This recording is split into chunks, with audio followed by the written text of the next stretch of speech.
Newsline. Hello there, a very good evening and welcome to another edition of Newsline, of course, coming to you from our Newsfirst studios here in Colombo. We are looking forward to the country reopening, of course, not all at once, but systematically during the coming weeks. The government has also announced plans on reopening schools and universities. Of course, how long these institutions will be able to remain open will depend on how the general public reacts to the reopening of the country methodically. If we act responsibly, of course, we can control the spread of the COVID-19 pandemic in the country. But if not, we do have the experiences in the past of how the country was opened up. People started going all over the place, and then we had to shut down the entire country again and go into quarantine. To discuss these matters and more, we've got with us here today the Director of the Health Promotion Bureau, Dr Ranjith Batuwanthudawa. A very good evening, Doctor, and welcome to the show. Good evening. I'm happy to be with you. Doctor, now in the journey of Sri Lanka getting back to the new normal, because we're currently under quarantine curfew, people are eagerly waiting to go out to their places of work, to start their jobs again, to resume their livelihoods after it has been interrupted for a period a little over a month. Doctor, when the country reopens, systematically of course, from the 1st of October, the people are, I believe, still not 100% aware of how to conduct themselves because, let's face facts, even in reality, although we are under quarantine curfew now, there are many vehicles on the road.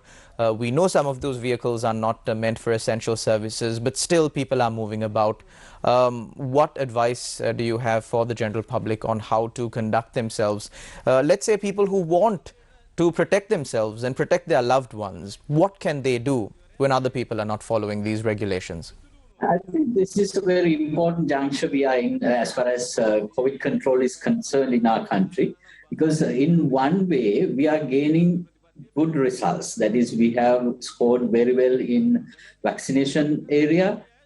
Sri Lanka is among the top 10 countries of both those vaccinated, the total population percentage-wise. So that's a good thing. And the other thing is we were not doing that very well when it comes to restriction of movement and adoption of COVID-appropriate behaviors. Now, Sri Lanka and Health Ministry, we were advising on three main COVID-appropriate behaviors. That is wearing a face mask, keeping the distance, and your hand hygiene.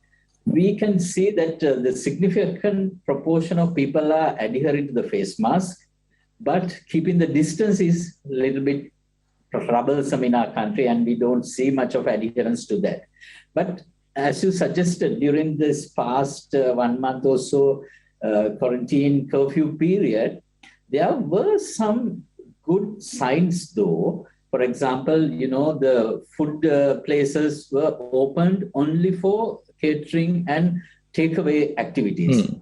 And we noticed that there were no in-house diners. They were adhering to the guideline this time around.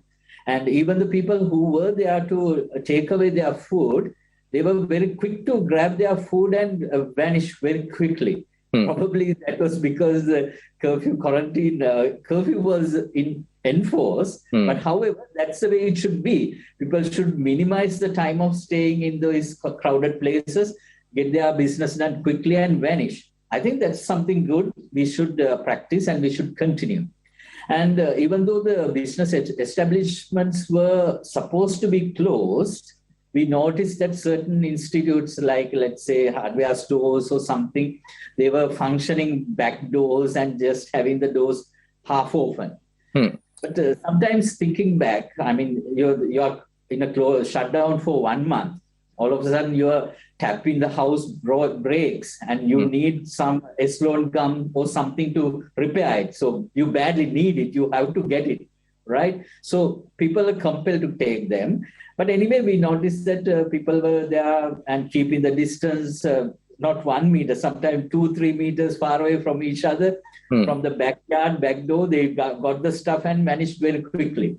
So I think this is a way to go even when we open the country systematically, that people have to be very careful of times they spend with the crowds and the distance they keep with the crowds. I think if we can consider this last 1 month as a learning experience for the new norm, I think this is what we should adopt. So with all the disturbing news and the wrong practices, there are a few good practices as well. Let's try to improve on the good ones and reduce the bad ones. Dr. Batuwanthudawa, you said let's try to improve on the good ones and reduce the bad ones. We should also focus on learning through our bad experiences. And one bad experience that I think all Sri Lankans can remember is what happened during the New Year season when the country was opened and people went out and about. There were clothing stores that were filled to the brim.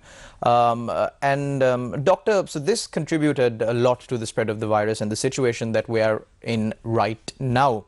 There is a very popular saying that goes like this: failing to plan is planning to fail. Now, the government hopes to reopen the country somewhere around the 1st of October. It's only a few days to the 1st of October. That will be this Friday. But we still haven't seen any guidelines being issued on how the people should conduct themselves or what businesses can reopen, what businesses can't reopen. Announcing these details on the day that the quarantine curfew in our country is lifted, is that practical? Is that enough for the people to fashion themselves to act in such a way? Will this be announced anytime soon, before the 1st of October? So there are two things I want to mention here. The first thing is there's the final decision is not out yet. So this was the plan to open on the 1st. They were considering the situation. So they will definitely review the situation and have a discussion and then decide whether to open on the 1st or not. And when it comes to the guidelines, it's the same guidelines which were issued last, I think somewhere around May. And there is a little bit of differences from what it was last time, but basically it would be the same framework. Probably there will be the numbers or the percentages might be different, but it would be the same sort of keeping the distance and reducing the numbers. So we expect that the institutions and the establishments and the people are a bit used to what are these guidelines and what are the restrictions. And to be frank, I mean, if we go by, it is not realistic to expect that some sort of control and monitoring to take place all over the place, covering all the people. Now, for example, if I can give you the example of the road crossings or the seat belts, we don't have anybody checking on them regularly and daily and all the times. Yes, we have some sort of checkings to the road crossings which are close to the schools. And maybe when it comes to the seat belts, we hardly see somebody, police or somebody stopping and checking whether you are wearing the seat belt. So people have adopted and they have understood and they are following. So during the last 1.5 years, we were telling certain stuff related to COVID-19 prevention over and over again. So we would expect the same principle. We would expect people to adopt them and be their own controllers or monitors. I mean, even up to now, if somebody is not used to the habit of wearing the face mask when you go out of your home, there's something terribly wrong with that person. And if somebody is not really careful of their hand hygiene with all these messages going out every day throughout the 24 hours, the last 1.5 years, I think there's something terribly wrong there. And yes, we did not learn the lesson of keeping the distance. As a country, we had to pay dearly for that. Our kids are out of school last 1.5 years, except for a few weeks in last March. Our universities are closed. Everybody is doing online learning. And we know that the small kids who are supposed to be in grade 1 or 2, where they were supposed to do interactions, where they were supposed to learn their hand skills, they missed a vital 1 year or 2 years. So we don't want this to happen. We want all of us, all the Sri Lankans, learn the lesson from, as you correctly said, from last April. And we want all of us to act together, at least for the sake of getting the schools open, to make sure that our kids go back to school and they interact with each other. We don't want a self-centered generation to take over the country in time to come. So these vital interactions, working with group, respecting others, building the trust, agree to disagree, these type of qualities are developed when they are in small grades, especially preschool and grade 1 and 2. And I believe all the Sri Lankans will think very seriously about this. And I'm sure they will curtail and bring down their traveling and going into groups and accumulating in the places where the disease can spread. They will cut down all of that significantly and help us to defeat this situation as a country, as a society, together. Dr. Batuwanthudawa, even the State Minister of COVID-19 Prevention, Dr. Sudarshini Fernandapillai, was speaking about the COVID-19 pandemic in the country becoming an endemic. This was also spoken of in India, where they said it's becoming an endemic in India as well. So with this happening, will quarantine measures and travel restrictions become a thing of the past as far as responding to the spread of the virus goes here in Sri Lanka? I think that endemic and pandemic, it's something to do with technical definitions of the disease situation. I will explain it a little bit later. But again, certain habits should not go off purely because it's endemic here. Now, let's take the example of dengue fever. Initially, when dengue came into Sri Lanka about 15 to 20 years ago, it was like this. Initially, it was not available all the places, very few places, only in the urban settings. But subsequently, by now, it is been reported all over the country. So practically, it has become endemic. It is there forever to be with us. So COVID also will be like that. So practically, it has become like that. But what we should not let our guards down. We don't let water collections in our houses just because dengue has become endemic here. We still practice all the preventive measures. So the same principle will apply to COVID-19 as well. We will have to continue vaccination. We will have to continue to try to cover the 100% of all the target audiences, vaccine populations, and we will have to adhere to COVID-appropriate behaviors all the time. Maybe in a time when it comes that the disease is completely under control, we may be able to think about relaxing some of the COVID-appropriate behaviors. But my considered opinion is we should try to take them with as further as possible. Dr. Batuwanthudawa was speaking about reopening the country on the 1st of October.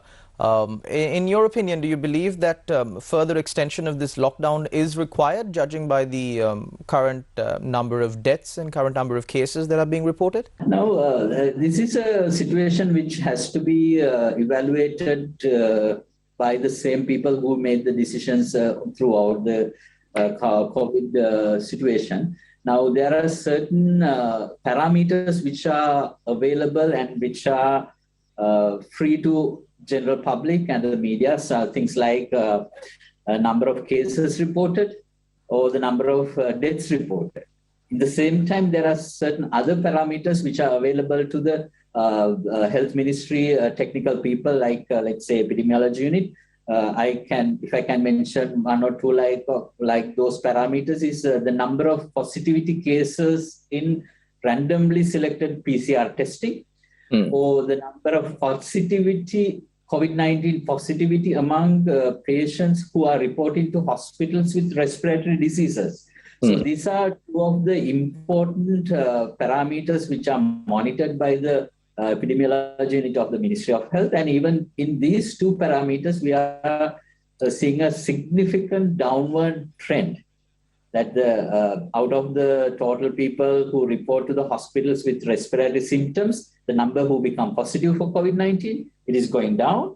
And the number of positivity rate among the randomly selected PCR testing also going down. So these two are really stable indicators to tell us that the visualized, which is apparent reduction of number of cases are real reductions. So we are confident of that. This downward trend started in late August, early September, so the last 5-6 months we have this downward trend, but we are a bit cautious because over the last few days we can see it's sort of becoming stagnant around 1,000 cases per day. So we need to be a little bit more cautious, and as you correctly suggested, I believe that decision-making bodies will evaluate these parameters and the variables and arrive at the correct decision.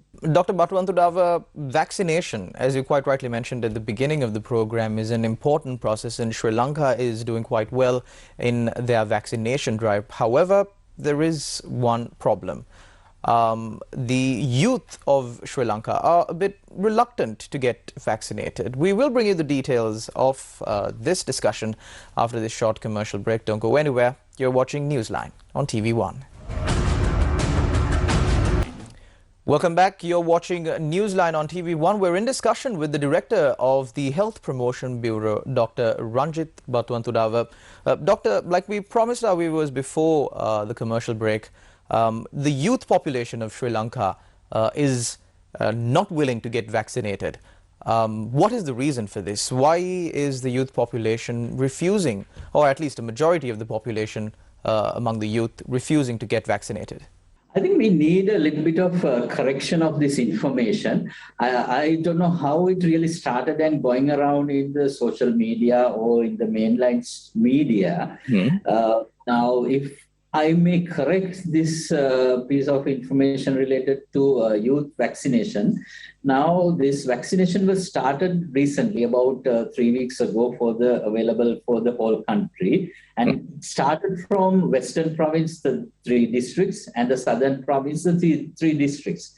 So initially, it was available only for these 6 districts. And it was made available, the 22-29 vaccination was made available all throughout the country about 2 weeks ago. So over the last 2 weeks, there has been close to 50% of the youth population, they have got the vaccination. So I think this is a significant number, and it's a very reasonable number. Within 2 weeks, 48.6% of the youth population from 20 to 29 group, which is totaling at 3.3 million.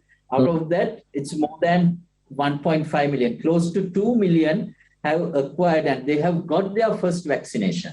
And close to 15%, they have already got the second dose as well. But most of these second dose recipients are from the crowds of the factories and the garment factories where the vaccine was offered a few months ago. But however, the crux of the matter is that majority, close to 50% of the 20 to 29 have already got the vaccine. So we have to convince the other group also to come and get the vaccine. Now, here's some important piece of information I want to mention, that the vaccine availability for our country is a very important matter. And Sri Lanka is very lucky in that way, because we have been able to got the vaccines, adequate number of vaccines to the country. Now, this mostly happens through diplomatic relationships and the communications and the connections between the countries, between us and between the countries which are manufacturing and producing the vaccine. So there are some other countries in the world which have not been able to procure and get the vaccine to their countries. So we are lucky, and we have got all the vaccines necessary for the first dose and the second dose, both doses, to the country. When you consider the 20 years and above population, so all the vaccines which are required for 20 years and above vaccination for both doses are in the country, and they have been distributed to all the districts, and they are with the MOH officers and the relevant vaccination places at the moment. So all the youth and all the people who have not got the vaccine so far, advice and the suggestion I want to give is that please go to your vaccination center closest to your home, discuss with your MOH office staff and the other officers, and get your vaccination. There's no point waiting for another vaccine to arrive to your location. you will not get a new vaccine. Whatever available in your district will be there for you to get the vaccination. So the slightest misinformation among some of the youths were that, okay, wait, we will get a Pfizer later. That's not going to happen. Whatever the Pfizer vaccination available in the country, the vaccine doses are available right now in the country are exclusively for 12 to 19-year-old ones. So that because we know 12 years to 18 years, the only vaccine at the moment recommended, which is freely available in our country, is the Pfizer vaccine. So that is going to be reserved for 12 to 18 years old children. So others will have to get the vaccine currently available in their districts. So I think this will clear a lot of doubts in the minds of some of the youth who would be expecting another vaccine in time to come. It's not going to happen. And the other thing is, most of the countries are, with the available new data, they are changing their guidelines to enter to their countries. So earlier, there were certain countries which were asking the travelers, oh, you have to get this particular vaccine. Now it is changing. It's changing rapidly. And what is of more concern is that each and every countries, the destination countries, quarantine guidelines. So irrespective of the vaccine you have got, irrespective if you have got the vaccine or not, it is going to be the quarantine guidelines of the destination country, which is going to be more important. So if you are planning to travel in 6 months, please be aware that the guidelines will be completely different in 6 months to come, and it will be more relaxed. Now, you may have heard, even in Sri Lanka, on the 28th, the new screening and quarantine guidelines were released. And it is a bit more relaxed than earlier because we are in the moving phase to a more secure environment when it comes to COVID-19. And our inflow, the tourists and the others who are coming into our country, if they have got both doses of the vaccine and it's more than 2 weeks after the second vaccine, and if they have a negative PCR from their originating country within 72 hours of coming to our country, then they are free. There's no quarantine period for them. They are free to mix with the crowd and go home. So that is the sort of guideline we have adopted for Sri Lanka. So I'm sure most of the other countries also, with improving vaccination coverages, reducing number of cases, they also will move into this type of relaxed situations. So kids and who are planning to go to another country to study or whatever in 1 month, in 6 months or 1 year's time, yes, you may get whatever the vaccine available to you right at the moment. And when you plan to travel, it will be a quite different situation. So you are in a better situation right now. So please get your vaccination. Help us, help the country, help Sri Lanka to achieve a higher total population vaccination coverage, because that's very important for us to move to. Now we are in the amber region, our country is amber, international travel, we are in the amber. So if we are to move to green and to have a free traveling situation, and we are a country which is dependent on tourist arrival and income generated through tourist related professions and services. So we badly need to improve our vaccination record. We badly need to produce and show that higher number of population percentage-wise have received the both doses of the COVID vaccine. So we need to do this together. Please get your vaccination.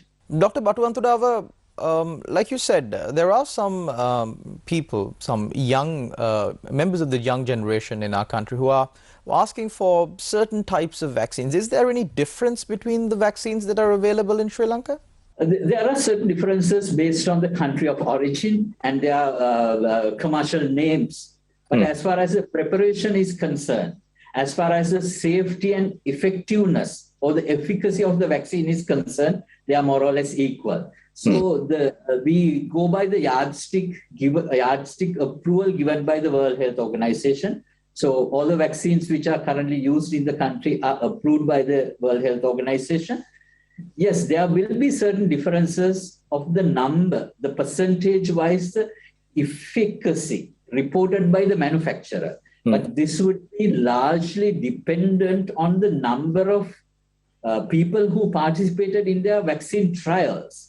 So let's say there is one vaccine produced in country A, and they had about 5,000 people who participated in the vaccine trials. And there's another vaccine B, which is produced in the country B, and they had 20,000 people participated in the vaccine trial. So these two situations, the number of vaccinees are different. Therefore, the effective rates would be naturally different percentage-wise. So at the moment, certain vaccines, they report after 2 doses about 86% effectiveness. Certain other vaccines may report 95% effectiveness. So these are sort of learning curves. They are keep on improving.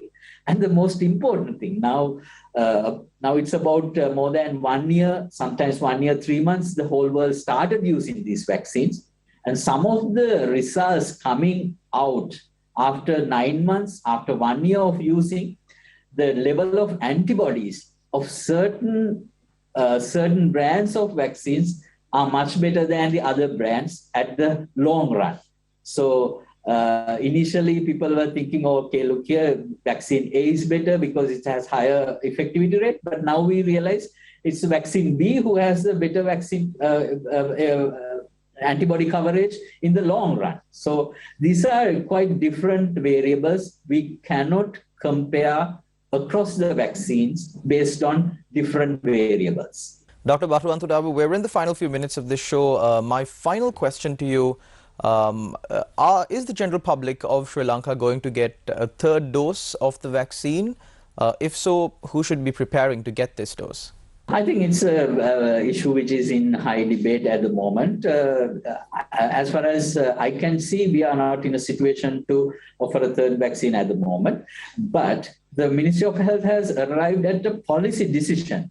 If the need arises in certain groups, that a third dose is should be recommended, a third dose is needed. Especially if I can give an example, look at the health staff and the health officials and the people who are working in the hospitals. If we realize, look here, they are at a higher risk, their antibody level is going down faster than the others, yes, the ministry will take a decision, and based on the Advisory Committee of Communicable Diseases, at the moment, the policy decision is there. If it is apparent, if it is needed, the ministry will give. So it's only time will tell that if the immunity levels are going down, and if the disease incidence is going up in a certain group of people, definitely the Ministry of Health will be ready to give the third dose as and when that requirement arises. Thank you very much, Dr. Ranjith Batuwanthudawa, for joining us on Newsline and, of course, clarifying these facts to the general public. It's very important that the public understand the situation that we're in right now and act responsibly so that we as a country can continue to remain open and, of course, bring the spread of the COVID-19 pandemic under control while saving our loved ones, saving our country in the process. Thank you very much once again, Dr. Ranjith Batuwanthudawa, for joining us on our show. And thank you very much to all our viewers out there as well. Until we meet again, take care and God bless.